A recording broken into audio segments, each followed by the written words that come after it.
ఇంక నాగార్జున సార్ అనిపించుకున్నాను ఏం మరి ఆమెకేం పుట్టింది అట్లా చెబుతుంది. మనం ఏం చేస్తాం? అట్ట ఆడపిల్లలు ఉంటారు నానా, మీకు ఆడించడానికి మీరు తట్టుకోలేరు, చివరిలో అటు ఊరేసుకొని సత్తారు. సాటర్డే ఎపిసోడ్ లో కానీ సండే ఎపిసోడ్ లో కానీ తనుజ గారిని చెప్తే తిడుతున్నారు నాగార్జున గారు కానీ, లేకపోతే బిగ్ బాస్ హౌస్ మొత్తం. సడన్ గా మామూలుగా ఎందుకు అలా చేంజ్ చేయాలంటారు? బిగ్ బాస్ లోని ఇప్పుడు నాగార్జున సార్ తిడతాం నాకు బాగా నచ్చింది. ఇప్పుడు అన్నుకోరిన బిడ్డ అనిపించుకోలేదు అంటంలో. అంటే తనుజ గారు తప్పు ఉందంటారా? ఉంది. ఆయన కూడా సంఖ బరువు ఆయన ఎత్తుకొని ఆయన కిందికి దింపేసి వదిలేదు. ఓకే, అంటే ఇప్పుడు మన క్యాప్టెన్సీ టాస్క్ కూడా కళ్యాణ్ గారు కావాలని వదిలేశారు అంటున్నారు, నిజమే అంటారా? మరి ఆమె కోసం త్యాగం చేసిండు గారిని చేశారా?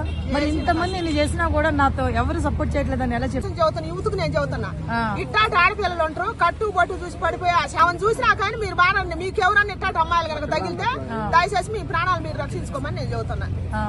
అసలు నిఖిల్ గౌరవ్ వెళ్ళిపోవడానికి కారణం ఏంటంటారు? వాళ్ళ ఎంటర్టైన్మెంట్ తక్కువ ఉందిలే, పాపం తక్కువ ఉంది. సో మిగతా వాళ్ళు కొంచెం బాగా ఆడుతున్నారు అంటారు. అంతా బానే ఉంది, బానే ఆడుతున్నారు, బానే ఉంది, అంతా బానే ఉంది. తనుజ గారిని టార్గెట్ చేశారు దివ్య గారు. సో దివ్య వెళ్ళిపోతుంది అన్నారు, దివ్య ఎందుకు వెళ్ళలేదు? అసలు దివ్యనే పంపించొద్దు. తనుజని దివ్య టార్గెట్ చేయలేదు. దివ్య బాగా ఆడుతుంది, కానున్నారు కానీ అది నాకు అర్రాట్లేదు కానీ ఆమె ఆడటం బాగా ఆడుతుంది. ఏదైనా మాట్లాడినా కూడా బాగా మాట్లాడుతుంది. అన్నయ్య అనే బాండింగ్ కూడా ఇలివిచ్చింది. ఏమే తండ్రి బాండింగ్ అని చెప్పి పేకు నానా నానా అని బర్నీ గారిని ముంచింది. దివ్య బాండింగ్ కరెక్ట్ గా ఉందంటారు. బర్నీ గారు కూడా తండ్రి క్యారెక్టర్ లో బాగానే ఉన్నాడు, మంచిగానే చేసిండు. నిజమైన తండ్రి ఎట్లా జాతర అట్లనే చేసిండు. బయట కనుక ఎట్టాటి కూతుర్లు ఉంటే అట్టాటి తండ్రి ఊరేసుకోవటం. ఏం చెప్పా సాడిజానికి ఊక కలుగుద్ది, ఊక పగడాలా, మనిషిని ఊక బతిలాడాలా. తప్పు చేసినా కూడా తప్పు కాలం మాది రైట్ అనాలంటే బయట ఉన్న అబ్బాయిలకి ఎట్టాటి అమ్మాయిలు దొరికితే వాళ్ళకి ఇంకా సావేశారండి. తండ్రులకు ఇంకా చెప్పుకోలేక తలకాయ బాదుకోవాలి. మరి ఎందుకమ్మా వీళ్ళు బయట ఇంత ఫ్యాన్స్ ఉన్నారు ఆమెకి? ఏం మరి వాళ్ళకి ఏం పుట్టింది, వాళ్ళకన్నా కనువింపు కలగాలని కోరుకుంటున్నాయి.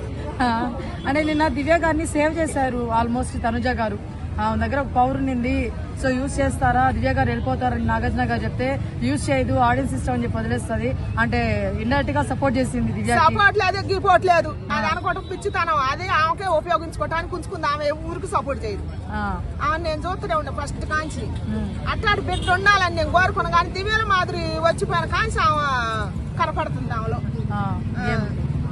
సో ఇప్పుడు రీతుకి పవన్ కి గొడవ అవుతుంది నామినేషన్స్ లో. అయ్యో నిజంగా నాకు బాగా అనిపిస్తుంది. వాళ్ళ వల్ల ఎంటర్టైన్మెంట్ బాగుంది, చాలా బాగుంది. రీతుని తప్పు పట్టలేము, డిమాండ్ పవన్ తప్పు పట్టలేము. వాళ్ళిద్దరితో బాగుంటది చూడటానికి. అంటే చివరికి వచ్చేసాం కదా అని చెప్పేసి